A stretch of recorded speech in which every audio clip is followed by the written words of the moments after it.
دو چیزیں ہمارے مدارس میں بہت ان کی کمی ہے۔ ایک تو عربی لینگویج پر کوئی توجہ نہیں ہے، اور جب تک آپ عربی کو اچھی طرح نہیں سمجھتے تو قرآن یا حدیث کی جو خوبصورتی ہے وہ آپ پہ نہیں کھل سکتی۔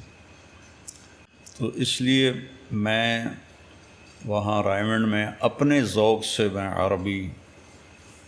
عربوں کے کمرے میں جاتا اور ان سے بولتا تھا کہ میری اللہ کرے میری زبان چل پڑے۔